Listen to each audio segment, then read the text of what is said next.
Hammaga salom, sizlar bilan yana Madamin Media. Bugungi mavzuyimiz sizlarga har doimgidek qiziq bo'ladi degan umiddaman.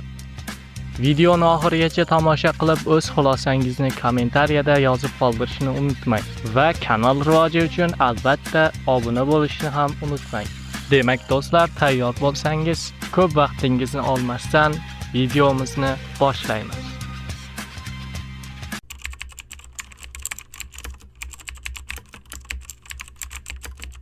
Qora ko'zli bolalar.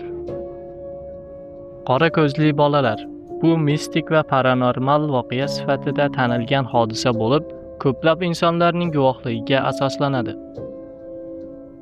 Ushbu bolalar noma'lum shakldagi yovuz kuchlar yoki boshqa dunyo mavjudotlari deb taxmin qilinadi. Asosiy xususiyatlari: ko'rinishi.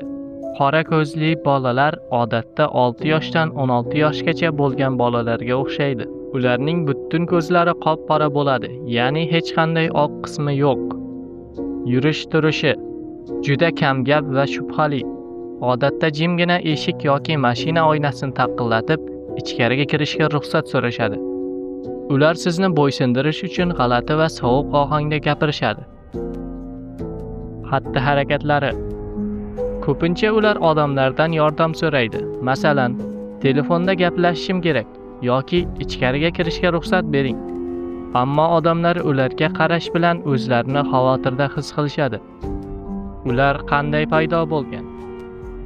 Qora ko'zli bolalar haqidagi ilk hikoya 1996-yilda jurnalist Brian Bethel tomonidan internetda paydo bo'lgan. U o'z tajribasini so'zlab bergan. Brian mashinasida o'tirganida ikkita bola yoniga kelib, kinoteatrga borish uchun yordam so'rashgan.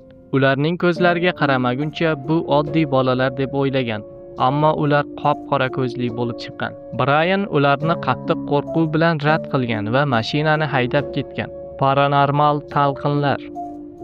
Birinchisi, ruhlar. Qora ko'zli bolalar o'lik bolalarning ruhlari yoki qasoskor arvohlar deb hisoblanadi. Ikkinchi, begona mavjudotlar. Ular boshqa sayyoralik mavjudotlarning inson qiyofasidagi nusxalari bo'lishi mumkin.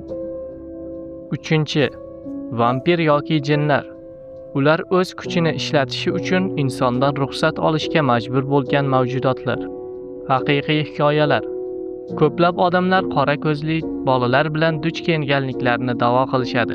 2014-yilda Angliyada bir ayol qora ko'zli bolani uy eshigida uchratgan. Unga ichkariga kirishga ruxsat berilgandan so'ng oilaning barcha a'zolari g'alati kasalliklarga chalingan. 2018-yilda AQShning Texas shtatida bir kishi qora ko'zli bolalarni qishloq yo'lida ko'rganini va ular bilan gaplashgandan so'ng bir necha hafta davomida dahshatli tushlar ko'rganini aytgan. Ilmiy izoh.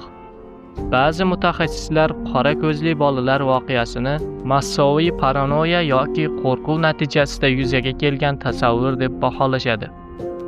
Ikkinchi taxmin. Ko'zning qop-qora bo'lishi esa tibbiy kasallik, aniridiya yoki kontakt linzalar orqali yuzaga kelgan bo'lishi mumkin. Savol tug'iladi. Qora ko'zli bolalar haqida aytilgan hikoyalar haqiqatmi yoki shunchaki shahar afsonasi? Siz qanday o'ylaysiz?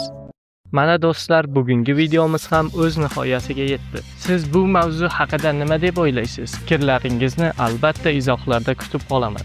Sizning har bir izohingiz biz uchun juda muhim. Keyingi videolarda ko'rishguncha sog'-omon bo'ling.